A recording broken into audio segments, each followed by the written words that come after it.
آج ہم ایک اہم موضوع پر بات کر رہے ہیں۔ کینیڈا نے ایک بڑا اعلان کیا ہے۔ وہ سپٹمبر 2025 میں اقوام متحدہ کی جنرل اسمبلی میں فلسطینی ریاست کو تسلیم کرنے کا منصوبہ بنا رہا ہے۔ جی بالکل۔ ہمارے پاس اس پر مختلف آپ کہہ لیں خبر رساں اداروں کی رپورٹس ہیں، کچھ سرکاری بیانات بھی ہیں اور تھوڑی سی پس منظر کی معلومات بھی۔ تو آج ہماری کوشش یہ ہوگی کہ اس اعلان کو سمجھیں، اس کے گہرائی میں جائیں، اس کی شرطیں کیا ہیں، رد عمل کیا آیا ہے اور اس کے وسیع تر اثرات کیا ہو سکتے ہیں۔ درست۔ اور یہ اعلان جیسا آپ نے کہا اہم اس لیے بھی ہے کہ یہ اکیلا نہیں ہے۔ کینیڈا کے وزیر اعظم مارک کارنی نے یہ بات ایسے وقت میں کی ہے جب فرانس، برٹین وہ بھی کچھ ایسے ہی اشارے دے چکے ہیں۔ اچھا۔ تو یہ ایک طرح سے آپ کہہ لیں ایک بدلتی ہوئی بین الاقوامی سوچ کا حصہ لگتا ہے، کوئی الگ تھلگ قدم نہیں۔ صحیح۔ تو یہ منصوبہ ہے کیا اصل میں؟ کب اور کیسے کینیڈا یہ قدم اٹھانے کا سوچ رہا ہے؟ منصوبہ تو یہ ہے کہ ستمبر 2025 کا وقت رکھا گیا ہے۔ اقوام متحدہ کی 80ویں جنرل اسمبلی، وہاں وہ فلسطین کو باقاعدہ تسلیم کریں گے۔ ٹھیک۔ لیکن اہم بات یہ ہے کہ یہ کوئی کھلی چھوٹ نہیں ہے، یہ تسلیم غیر مشروط نہیں ہے۔ کینیڈا نے کچھ کافی سخت شرائط رکھی ہیں۔ اچھا، شرائط وہ کیا ہے؟ کیا وہ بس رسمی سی ہیں یا کوئی ٹھوس قسم کے مطالبات ہیں؟ نہیں، یہ کافی ٹھوس ہیں۔ پہلے تو یہ ہے کہ فلسطینی اتھارٹی یعنی PA وہ حقیقی جمہوری اصلاحات کا عزم ظاہر کرے۔ دوسری شرط، 2026 میں عام انتخابات ہوں اور ایسے انتخابات جن میں حماس کا کوئی کردار نہ ہو۔ اوہ، یہ تو بڑی شرط ہے۔ جی۔ تیسری کہ PA کے جو صدر ہیں محمود عباس، وہ خود گورننس میں بنیادی تبدیلیوں کا وعدہ کریں۔ اور چوتھی، جو شاید سب سے مشکل ہو، کہ حماس کو غیر مسلح ہونا پڑے گا۔ غیر مسلح؟ جی، اور مستقبل کی کسی بھی فلسطینی حکومت میں اس کا کوئی کردار نہیں ہوگا۔ واقعی یہ تو بہت ہی کڑی شرائط ہے، خاص طور پر یہ حماس کو غیر مسلح کرنے والی اور انتخابات سے باہر رکھنے والی بات۔ اچھا، تو ان شرائط کو دیکھتے ہوئے کینیڈا کے اس قدم کے پیچھے کیا وجہ نظر آتی ہے؟ دیکھیں، کئی چیزیں ہیں۔ ذرائع بتا رہے ہیں کہ ایک تو غزہ کی جو انسانی صورتحال ہے وہ بہت خراب ہے۔ جی، وہ تو ہے ہی۔ اور دوسری طرف مغربی کنارے میں اسرائیلی بستیاں جو ہیں ان کی تعمیر بہت تیزی سے ہو رہی ہے۔ تو شاید یہ احساس بڑھ رہا ہے کہ وہ جو دو ریاستی حل کی بات ہوتی تھی، ہاں، وہ امکان جیسے ختم ہوتا جا رہا ہے، ہماری آنکھوں کے سامنے ختم ہو رہا ہے، جیسے کچھ تجزیہ کار کہہ رہے ہیں۔ تو یہ کینیڈا کی پالیسی میں ایک بہت بڑی تبدیلی ہے نا؟ پہلے تو وہ ہمیشہ مذاکرات کی بات کرتے تھے۔ بالکل، یہ کینیڈا کی روایتی خارجہ پالیسی سے ایک آپ کہہ لیں واضح ہٹاؤ ہے۔ پہلے وہ ہمیشہ کہتے تھے کہ بھئی مذاکرات سے حل نکالو، اور وہ یک طرفہ تسلیم کی طرف جا رہے ہیں، بھلے ہی شرطیں لگائی ہیں۔ یہ تبدیلی بذات خود بہت اہم ہے۔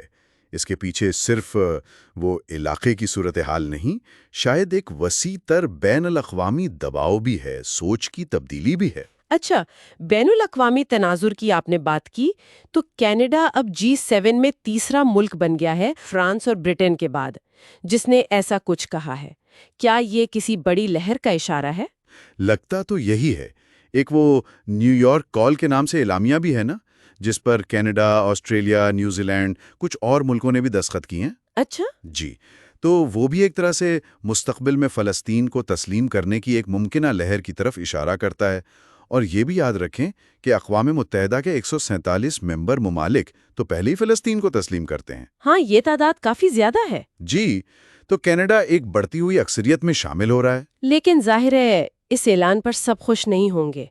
رد عمل تو آیا ہوگا، خاص طور پر اسرائیل کا۔ جی ہاں، بالکل۔ اسرائیل نے تو بہت شدید مذمت کی ہے۔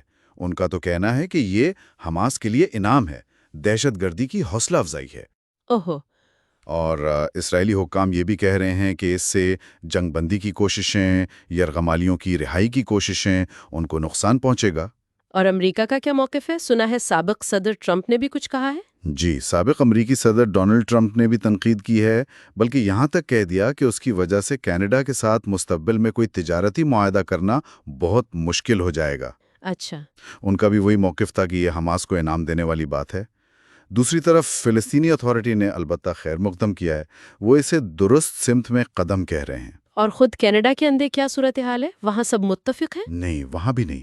جو کنزرویٹو پارٹی ہے، حزب اختلاف، انہوں نے مخالفت کی ہے، کہا ہے کہ یہ غلط پیغام ہے۔ البتہ کچھ سابق سفارتکار ہیں اور حکومتی جماعت کے بھی کچھ ممبران پارلیمنٹ وہ حمایت کر رہے ہیں۔ تو اندرون ملک بھی بحث ہے۔ اس ساری بحث کو سمجھنے کے لیے شاید فلسطین کی موجودہ حیثیت اور وہ جو اندرونی تقسیم ہے اس پر بھی تھوڑی بات کرنی چاہیے۔ جی بالکل۔ دیکھیں، فلسطین کو 2012 سے اقوام متحدہ میں غیر رکن مبصر ریاست کا درجہ تو حاصل ہے۔ ٹھیک۔ اور مقبوضہ فلسطینی علاقے جو ہیں وہ مغربی کنارہ، جس میں مشرقی یروشلم بھی شامل ہے، اور غزہ کی پٹی۔ لیکن اصل مسئلہ یہ ہے کہ یہ علاقے عملی طور پر بٹے ہوئے ہیں۔ مغربی کنارہ جو ہے وہ فتح کی قیادت میں فلسطینی اتھارٹی کے پاس ہے، جی، جبکہ غزہ کی پٹی پر 2007 سے حماس کا کنٹرول ہے۔ ہاں، یہ تقسیم ایک بڑا مسئلہ ہے۔ جی، اور دو ریاستی حل کا تصور یہی ہے کہ ان علاقوں پر ایک آزاد فلسطینی ریاست بنے جو اسرائیل کے ساتھ امن سے رہے۔ تو خلاصہ یہ ہوا کہ کینیڈا نے ایک منصوبہ پیش کیا ہے فلسطین کو تسلیم کرنے کا، لیکن بہت سی شرائط کے ساتھ۔ یہ ایک بڑھتے ہوئے بین الاقوامی رجحان کا حصہ لگتا ہے، لیکن اس پر شدید رد عمل بھی آیا ہے، خاص طور پر اسرائیل اور امریکہ سے۔ بالکل، اور یہیں پر ایک آپ کہہ لیں گہرا سوال اٹھتا ہے جو شاید ہمارے سننے والوں کے لیے بھی سوچنے کا باعث ہوگا۔ جی، کہ یہ جو شرائط کینیڈا نے رکھی ہیں، خاص طور پر حماس کا کردار ختم کرنا، فلسطینی اتھارٹی میں اتنی جلدی گہری جمہوری اصلاحات لانا، یہ موجودہ زمینی حقائق اور فلسطینی سیاست کی جو پیچیدگیاں ہیں، ان کو دیکھتے ہوئے کتنی عملی ہیں؟ یہ ایک اہم نقطہ ہے۔ کیا یہ مشروط تسلیم واقعی دو ریاستی حل کی طرف کوئی ٹھوس پیش رفت لا سکتی ہے، یا پھر یہ بنیادی طور پر ایک سفارتی اشارہ زیادہ ہے جس کے عملی نتائج شاید محدود ہی رہیں؟